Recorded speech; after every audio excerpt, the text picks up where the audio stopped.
The house stood on a hill, surrounded by pine trees, and in the evenings, when the sun set behind the mountains, its windows glowed with warm yellow light, so much so that neighbors sometimes said, "The Morgan house shines like a lighthouse." Robert Morgan had designed every detail of that house himself. He'd spent 3 years building it, not because money was tight, but because he wanted everything to be just right. A porch where he and his wife could sit in the evening and watch the sunset. A room for the boys, positioned so the window looked out on the old oak tree where, one day, a swing would hang. That evening, the kitchen smelled of cinnamon. Jessica was pulling an apple pie from the oven, and 6-year-old Michael was underfoot trying to reach the baking sheet. "Careful, it's hot, sweetheart," she said, gently moving his hand away. 4-year-old Daniel sat on the floor with a toy car, mumbling something to himself, a story only he understood. Robert walked in from the cold, his jacket still smelling of the outdoors, and kissed his wife on the top of her head. "Smells like heaven in here," he said. "You promised to make it home for dinner, not burst in halfway through it," she smiled, though not unkindly. "Work. That's it. Starting tomorrow, it's just the 3 of you, I promise." He crouched down in front of his sons. "Hey, champs, what do you say we finally hang those swings on the oak trees Saturday?" Michael threw his arms up like he'd already won a race. Daniel, not quite understanding, copied his brother. They had dinner together, an ordinary evening, unremarkable except for the fact that it was the last one. An hour later, Robert and Jessica headed out to the store to buy candles for Daniel's birthday cake 2 days away. They left the boys with their neighbor, Mrs. Pierce, a kind older woman who often watched them. "We'll be 20 minutes, Jessica said, kissing her sons. "Whoever falls asleep first before we're back gets $1, Robert winked. The door closed. Those were the last words their sons would ever hear from their parents. At the intersection of Maple Street and 9th, a car driven by a drunk driver swerved into oncoming traffic. It was over in 3 seconds. Mrs. Pierce's phone rang at 8:30 that night. She stepped into the kitchen so the children wouldn't hear, but her voice trembled so badly that Michael, only 6 but unusually perceptive for his age, looked up from his coloring book and asked, "Mrs. Pierce, did something happen?" She couldn't answer. She just came over and hugged both boys so tightly that Daniel yelped, "Ow!" That night, for the first time in 3 years, the house on the hill didn't light up. The funeral passed in a blur. Michael only remembered the black umbrellas because it was raining, and that someone kept holding his hand, though he couldn't tell whose it was. A few weeks later, the boys went to live with Aunt Susan, Jessica's younger sister. She and her husband, Mark, lived in a small house on the other side of town, a house nothing like the one Robert had built. The floors creaked here, and the kitchen was missing a cabinet door that Mark kept promising to fix this weekend for going on 3 years. Susan and Mark had 2 children of their own, Emily, 8, and Tyler, 6, Michael's age. The house was already cramped, but when Susan brought the boys home, she didn't hesitate for a second. "They won't be any trouble," she said quietly to Mark that night as they set up cots in Tyler's room. "I'll find a way." Mark, tired from his shift at the factory, looked at the boys, asleep for the first time in days, and simply said, "They're Jess's kids. That makes them our kids." From that day on, no one in the house called them the nephews. They were just our boys. Money was tight almost all the time. Susan worked 2 shifts, days at the laundromat, evenings cleaning offices. Mark picked up overtime whenever the factory offered it. But the children never heard arguments about money. They only saw their aunt and uncle quietly counting bills at the kitchen table in the evenings, sorting them into piles. Rent, school, food. Michael started 1st grade alongside Tyler. Same school, same class. Most of his clothes were hand-me-downs from his cousin, a little too big with worn-out knees, but always clean and pressed, because Susan ironed them late at night after everyone else was asleep. He brought lunch from home, a peanut butter sandwich wrapped in a paper bag that he'd bring back afterward and put in a drawer, because Susan reused the bags 2 or 3 times. Other kids sometimes whispered behind his back about his old sneakers, about how he wasn't like everyone else. One day, a classmate, the son of a local real estate agent, said loudly in the cafeteria, "My dad says you guys are poor because your parents lost everything before they died." Michael didn't say anything. He just clenched his fists under the table. But that evening, at home, he asked Aunt Susan, "Aunt Susan, is it true we're poor because Mom and Dad lost everything?" Susan froze at the stove for a moment, then wiped her hands on her apron, knelt down beside him, and looked him straight in the eye. "No, sweetheart. Your parents left you everything. It's just complicated right now, and other people are handling it. But one day, I promise you, the truth will come out." She didn't explain further, not because she didn't want to, but because she herself didn't fully understand yet what was happening with the house on the hill and Robert's company. All she knew was that ever since that terrible day, the phone of David Collins, Robert's former assistant, who now ran what was left of the company, always seemed to go silent whenever she tried to ask about the boys' house. But every night, tucking the boys in alongside Tyler, she kissed both of them on the forehead, Michael and Daniel, exactly the way she kissed her own children, and said the same words every time. "Sleep tight, sweetheart. You're home."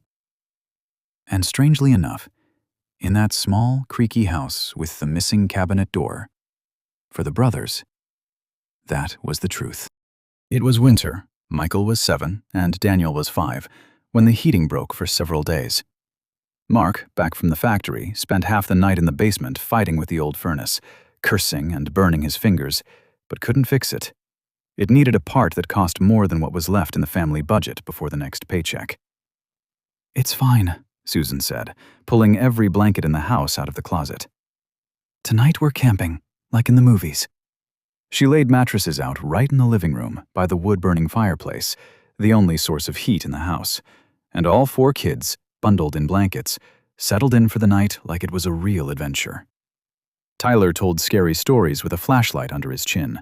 Emily shrieked in mock terror, and Daniel, the youngest, fell asleep mid-story with his face buried in Michael's side.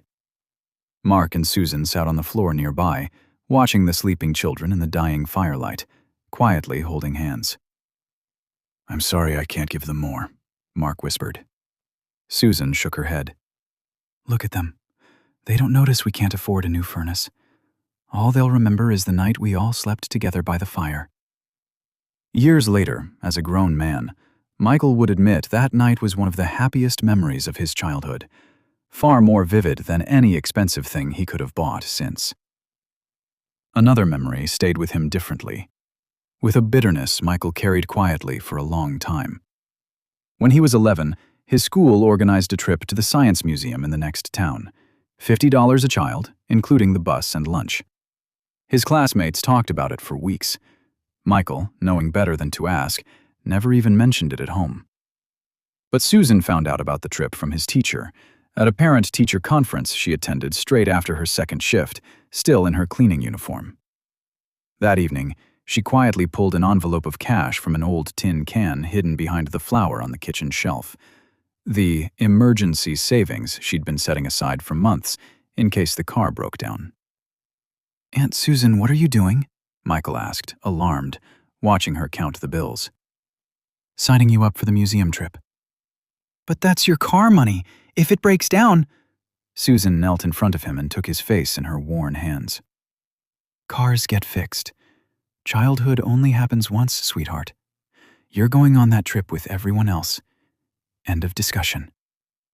2 weeks later, Susan's old car really did break down on her way home from work, and she had to walk nearly 2 hours home in the rain. She never mentioned it to Michael. He only found out years later, by accident, from Tyler. Then there was Daniel's birthday, the one whose candles their parents never got to buy that fateful night. Every year, that day was especially hard for Susan. She knew that for the boy, it wasn't just a celebration, but the shadow of a loss he didn't fully remember, yet somehow felt deep down. There was rarely money for a real bakery cake, but every single year, without fail, Susan baked one herself. Simple, homemade, often a little lopsided around the edges, and it always carried the same message, piped on in frosting from a makeshift bag cut from the corner of a plastic sandwich bag. "You are our gift, Danny."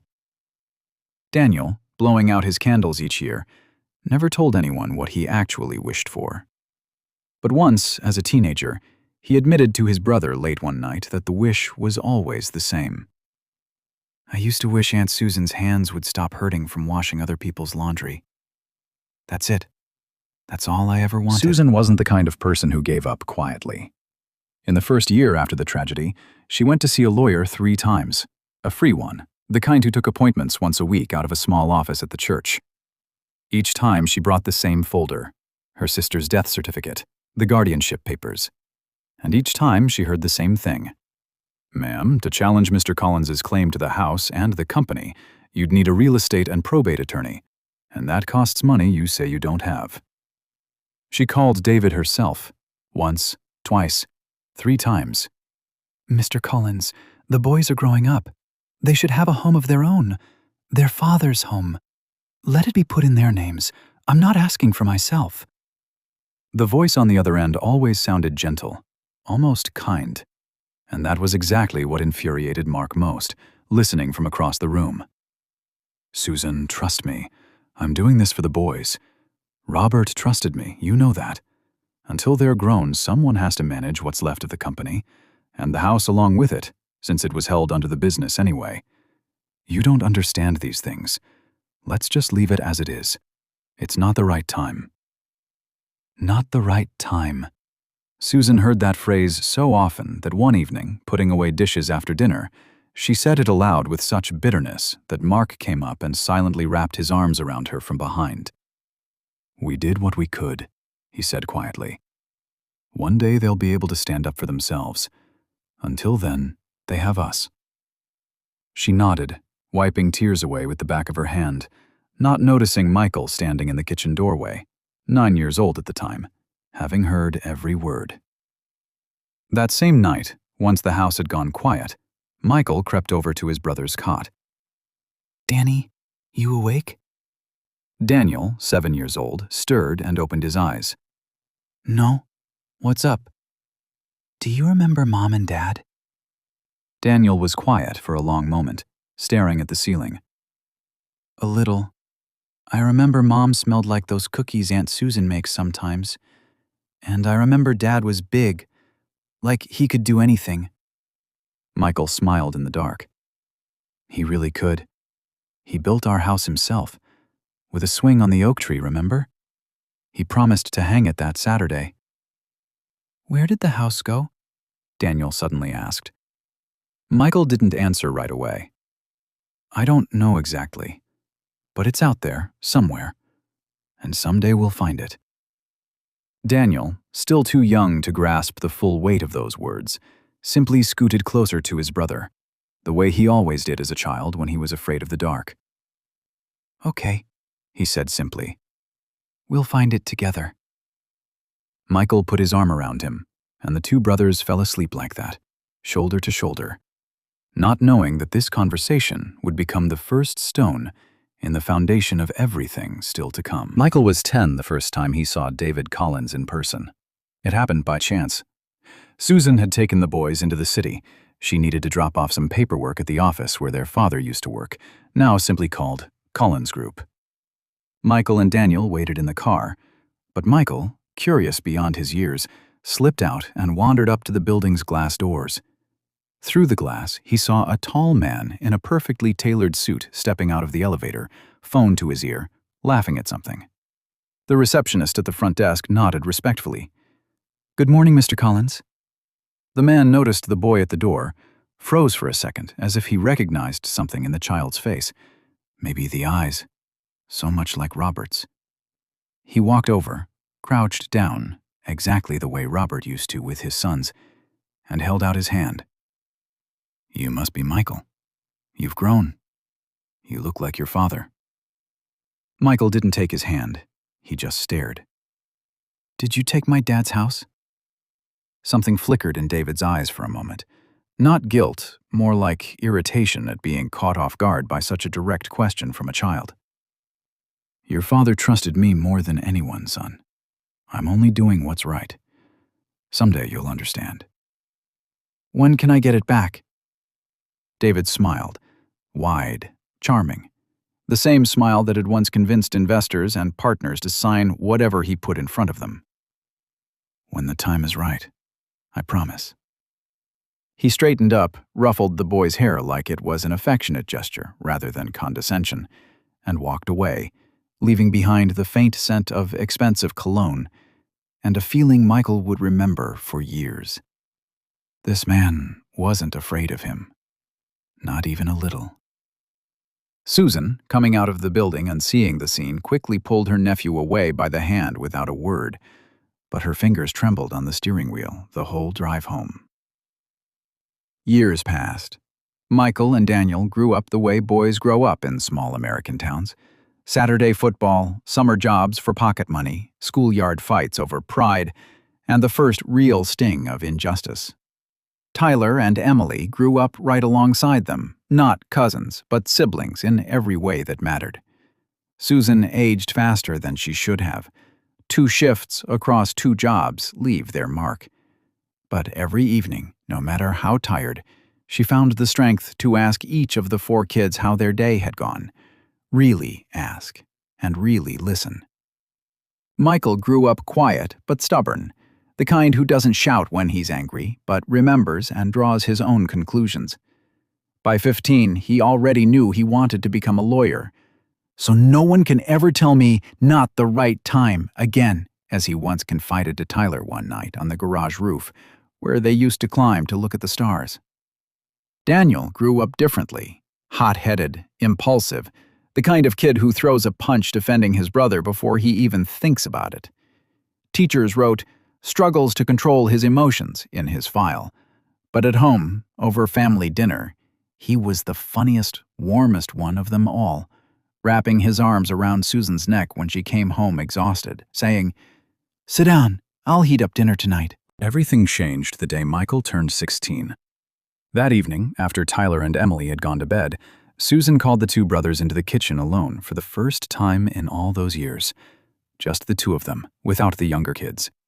She sat quietly for a long time, turning a cup of cold tea in her hands before she finally spoke. "You're old enough now to know the truth. I put this conversation off for too long. I told myself I was protecting you. But I think I was really just fooling myself." Michael and Daniel sat down across from her in silence, feeling something shift in the air of the kitchen. "Your father," she continued, "wasn't just a good man who built you a house with his own hands. He was the owner of a major construction company, a successful one, a genuinely wealthy man, boys.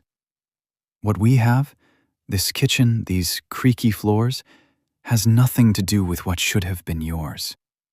Daniel, 14 at the time, frowned in disbelief. "Then why do we live like this?"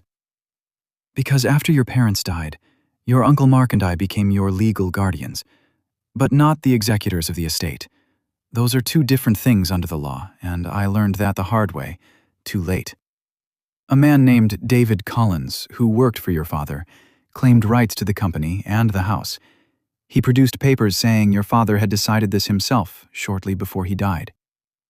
"And you believed him?" Michael asked sharply.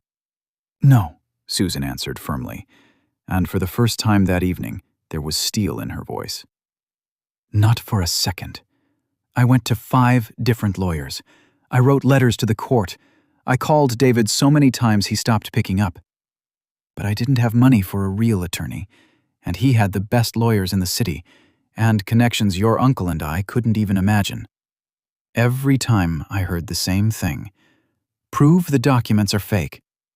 And how was I supposed to do that without money, without access to the company's records?"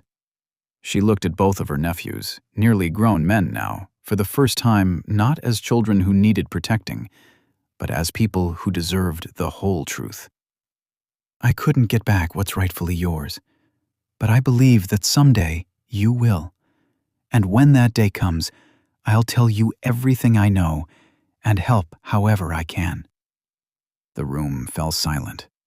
Daniel clenched his fists in his lap, a gesture he'd carried since childhood. Michael stared straight ahead, and somewhere in his mind, a plan was already beginning to take shape, one that would take years to carry out. "We'll get it back, Aunt Susan," he said quietly. "I promise you." 10 years isn't so long, looking back, but it was enough for two boys on a cot in Tyler's cramped room to become men, each walking his own road toward the same destination. Michael, just as he'd promised himself that night on the garage roof, went to law school, on scholarship, since Susan paying his tuition was never even a possibility. He worked nights at a law firm, filing archives, and it was there, buried in other people's fraud cases and inheritance disputes, that he truly began to understand what he was up against. Something called a buy-sell agreement, a document which, if properly signed, really could legally transfer a partner's share of a business after an owner's death. He wasn't naive. He knew that anger alone wouldn't be enough to get back what was theirs. It would take time, money for real lawyers, and, most importantly, proof. Daniel took a different road.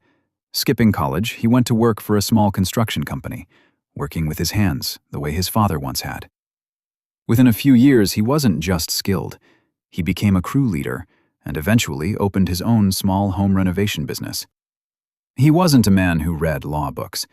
He was a man who, over a beer with the right person on a job site, could learn more in an evening than a lawyer could in a month of correspondence.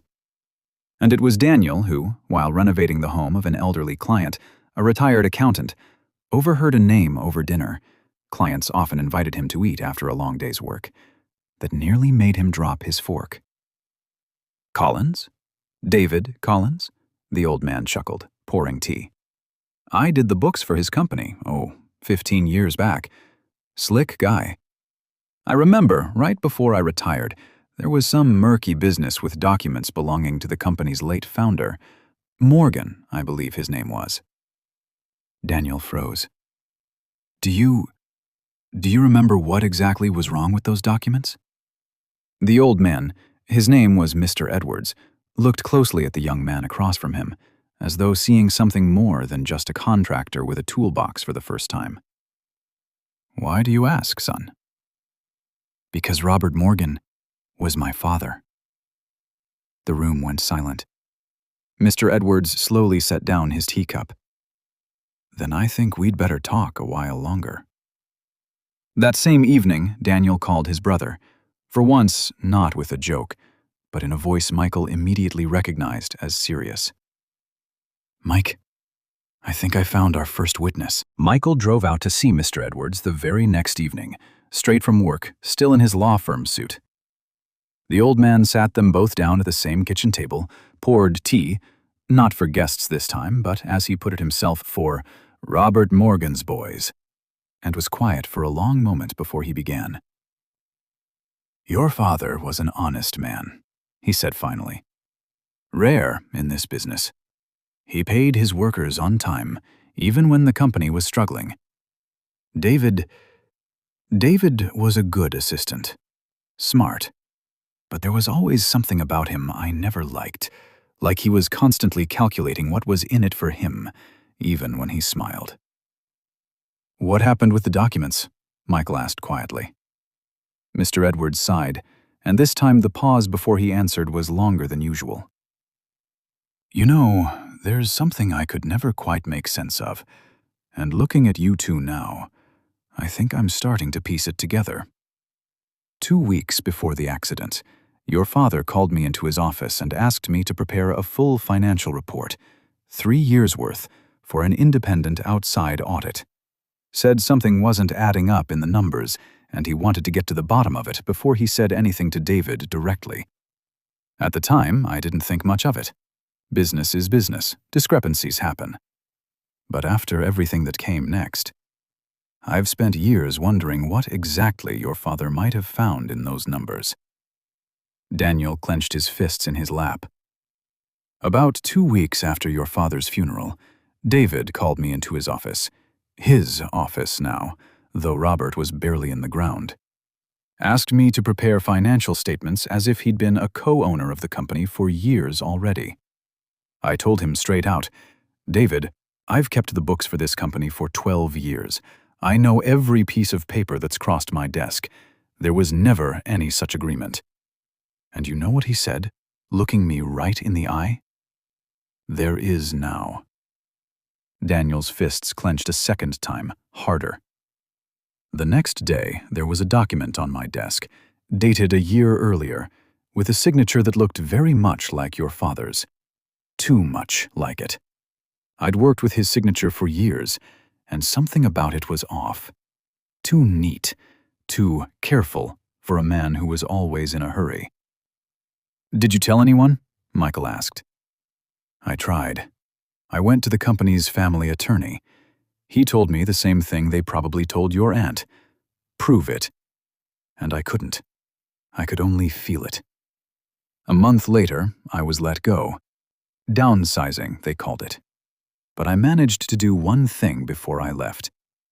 He stood, walked slowly to an old dresser in the corner of the room, and pulled out a worn brown folder. I made a copy of the company's original financial records from a month before your father died. There's no David Collins listed as a co-owner anywhere in there. Not a single line. I've kept it for 15 years, thinking someday someone might need it.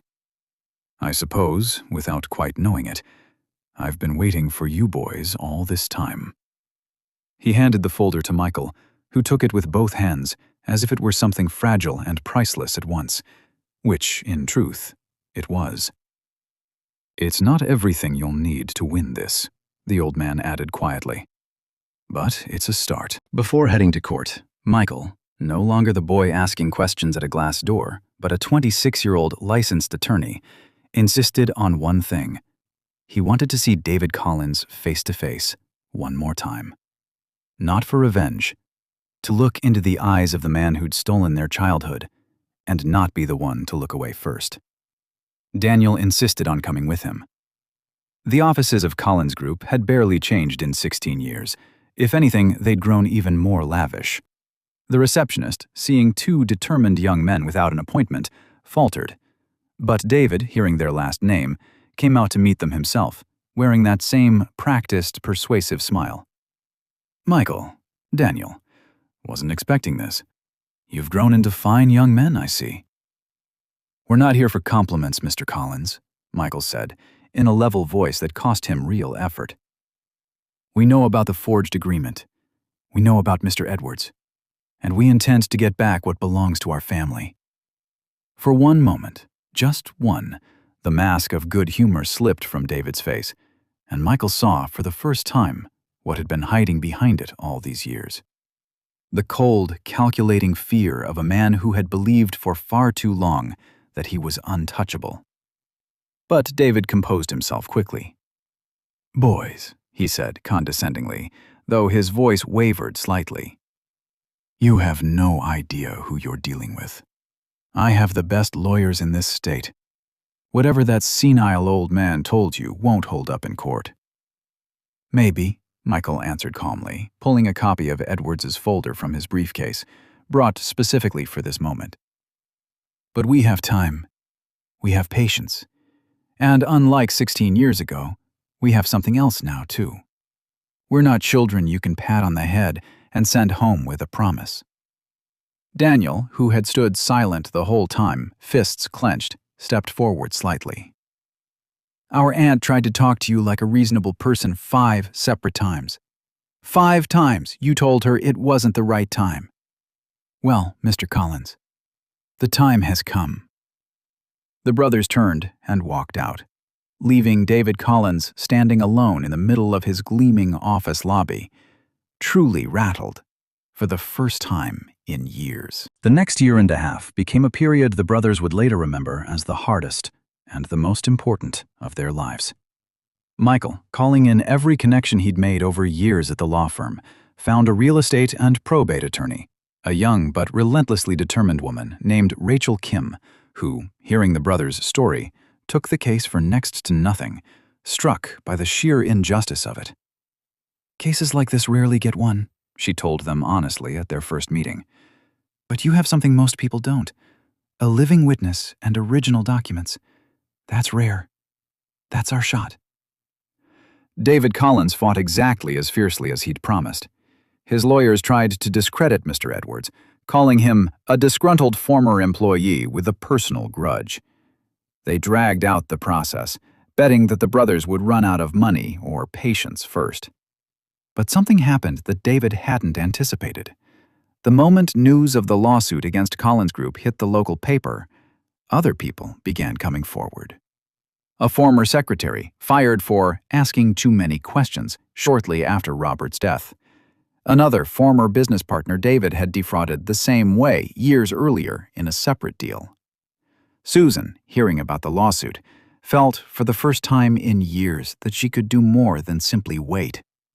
She went to see Rachel Kim herself, bringing every old record and letter she'd carefully kept all those years, proof of her own repeated attempts to challenge the house's ownership, and every rejection she'd received.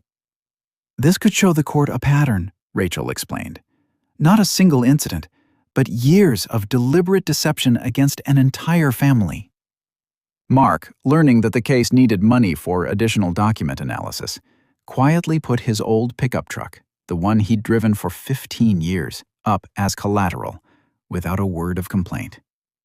"It'll still be there for us," was all he said in response to Susan's protests. "The truth matters more than a truck." Rachel Kim, going through old case files with the brothers, including the police accident report Michael had specifically requested from the archives, noticed a detail no one had paid attention to in 18 years. "Look at this," she said, spreading the documents across the table. "The driver who caused the accident, a man named Lenny Frazier, was convicted and served 4 years for vehicular manslaughter. A standard drunk driving case on paper. But here's what's strange. 3 days before the crash, $7,000 in cash landed in his bank account. A one-time payment. It's not even mentioned in the case file. Back then, no one cared. Everyone was focused solely on the fact that he'd been driving drunk." Michael felt a chill run down his spine. "You think?" "I think it's worth looking into," Rachel said carefully. "But digging deeper than this is going to take a private investigator, not a lawyer." That's how Patricia Vargas entered their case, a former police detective who'd gone into private practice after 20 years on the force, known for never letting go of a lead once she sensed it led somewhere that mattered.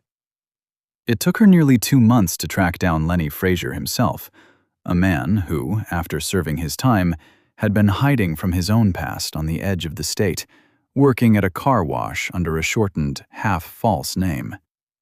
When Patricia first showed up at his door, Frazier tried to slam it in her face, but she got out one sentence in time to stop him cold. "Mr. Frazier, I know about the $7,000 that hit your account 3 days before the accident on Maple Street. And I think you've been carrying that weight around for 18 years. The door slowly opened. Frazier turned out to be not a cold-blooded killer, but a broken man, eaten alive by guilt. He told Patricia everything he'd kept buried for nearly 2 decades. A man who introduced himself only as a businessman's associate had found him through a mutual acquaintance at a bar, knowing about his drinking problem and his debts. He'd paid up front, asked Frazier to happen to be at a certain place, the intersection of Maple and 9th, at a certain time, having conveniently had a few too many beforehand. Frazier insisted he hadn't known for certain an accident that severe would happen. He'd thought, at worst, it meant a minor fender bender, some way of scaring or delaying someone. By the time he realized he'd caused the deaths of 2 people, it was already too late. "I only saw his face once, in the dark of that bar," Frazier said, avoiding her eyes. "But I'd know that voice anywhere. He called me again once while I was in prison, through a middleman, a prison lawyer I never hired and never asked for. just to warn me to keep my mouth shut if I wanted my family on the outside to stay safe. Could you identify that voice if you heard it again? Patricia asked. Fraser was quiet for a long moment, then nodded. I'll never forget it. The brothers waited for the hearing where Mr. Edwards would testify the way people wait for a championship game. The old man, nearly 80 now, arrived at the courthouse in his best suit. The very one, he said, he'd worn to Robert Morgan's funeral all those years ago. David's lawyer tried to rattle him, asking confusing questions, hinting at his age and his memory. But Mr. Edwards, looking straight at David Collins, said out loud, for the first time in 15 years, what he'd stayed silent about for far too long. I kept this company's books for 12 years. I knew Robert Morgan's signature better than my own. What you're calling a partnership agreement was forged within 2 weeks of his death. I saw it happen with my own eyes. And I'm prepared to say so under oath as many times as it takes, because I stayed quiet far too long, and it never once let me rest. Independent forensic analysis, commissioned by Rachel, confirmed it. The ink on the historical document, dated a year before Robert's death, was chemically identical to ink that hadn't even been manufactured until after he died. But the real blow was still to come.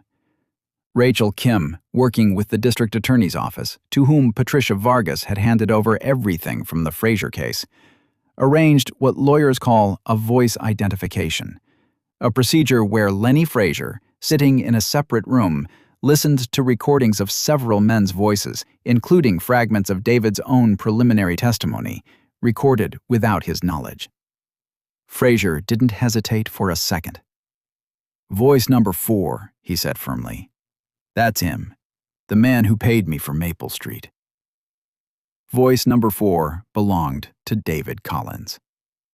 In the courtroom, when the prosecutor announced new charges against Mr. Collins, no longer just fraud and forgery, but conspiracy to commit murder, a wave of gasps swept the room, and David himself went so pale that 2 bailiffs had to help hold him up.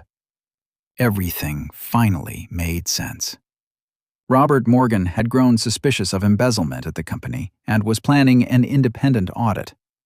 David had neither the time nor any legitimate way to obtain his signature on a real partnership agreement. Robert never would have agreed to it, especially now that he suspected something was wrong. The only way out David could see in those desperate weeks was to eliminate the one man standing between him and control of the company. And then, in the chaos and grief that followed, hastily forge the documents no one was in any state to scrutinize. David Collins, realizing he was losing, made one last desperate offer to the brothers. A large sum of money in exchange for dropping the case and staying silent. Michael, looking at the man who had once patted him on the head with such condescension, the man who had taken from him not just a house, but both of his parents, answered calmly, but with a strength that surprised even himself. This was never about the money, Mr. Collins. You took our mother and father from us. You took the house our father built with his own hands. But the truth is the one thing you could never take. And now it's come back for you. That evening, after the hearing, the brothers didn't drive home right away. They sat together in the car in the courthouse parking lot, silent, too stunned to speak. Finally, Daniel, staring straight ahead, said quietly, 18 years. We thought it was just fate, a bad night and a drunk driver. And this whole time, it was a man who sat across the table from us, shook our hands, smiled at us. Michael didn't find words right away. You know the strangest part? I'm almost grateful we finally know the truth. Even this. Because not knowing was worse. Daniel turned to his brother, a tear sliding down his cheek that he didn't even try to hide. Mom and Dad finally got something today they never had in 18 years, Mike. Justice. The brothers held each other right there in the parking lot. Two grown men who, in that moment, seemed to become those same boys on the cot again, who had once promised each other they'd find their way home. If this story has touched you, hit subscribe. There's more of the Morgan Brothers story still to come. 5 months later, the court delivered its final ruling. Full ownership of the company and the house on the hill was restored to Michael and Daniel Morgan, the sole rightful heirs of Robert Morgan. David Collins was charged with fraud, forgery, and conspiracy to commit murder, and the jury found him guilty on every count. The judge, reading the sentence, remarked that she had rarely seen a case where one man's greed had so methodically destroyed an entire family. David Collins was sentenced to life in prison without the possibility of parole. On the day the brothers stepped through the door of the house their father built, for the first time in 18 years, they didn't come alone. Susan and Mark were with them, along with the grown-up Tyler and Emily, the family that had truly raised them, while their blood relative had claimed to act in their name. The house had stood almost untouched all those years. David had used it for business functions, but had never truly lived there, as though even the walls had refused to accept a false owner. Michael stopped in the doorway, looking out at the old oak tree in the yard, the very one their father had promised to hang a swing on, that Saturday that never came. "You know," he said quietly to Daniel, "I think it's time we finally hung that swing." Daniel, eyes bright with tears, just nodded. That evening, in the yard of the house on the hill, the brothers, together with Tyler, who, it turned out, had picked up plenty of skill with tools over his years working alongside Daniel, hung a simple wooden swing from the old oak. Not for themselves, for the Morgan children still to come, who didn't exist yet, but who the brothers believed would one day grow up in this house, knowing the whole truth of where they came from. Susan stood on the porch, watching her nephews, grown men now, and her own children, all laughing together in the yard. Mark wrapped an arm around her shoulders. "We did what we could," he said, repeating the phrase he'd said so many times over the years. But this time, there was no bitterness in his voice, only quiet pride. "We did more than we could," Susan corrected him, wiping away tears. "We raised them into men their parents would be proud of." Hearing that, Michael walked over and pulled his aunt into a tight hug. "This house belongs to you just as much as it belongs to us, Aunt Susan. Without you, there would have been no one left to come back for it." He paused, then added more quietly, "You were our real mother all these years. It's time you had a home of your own, too, without creaky floors or a cabinet missing its door." That evening, for the first time in 18 years, the windows of the house on the hill glowed with warm yellow light again. So much so that neighbors, watching from a distance, quietly said to one another, "Look, the Morgan house is shining again." Like a lighthouse. In the end, greed cost one man everything: his freedom, his name, and any peace he might have known. What he took by deceit could not shield him from the truth catching up with him. Carelessness and greed do not just harm others. Sooner or later, they destroy the very hand that reaches for what isn't theirs. If this story moved you, please subscribe for more and share it with someone who believes the truth always finds its way home.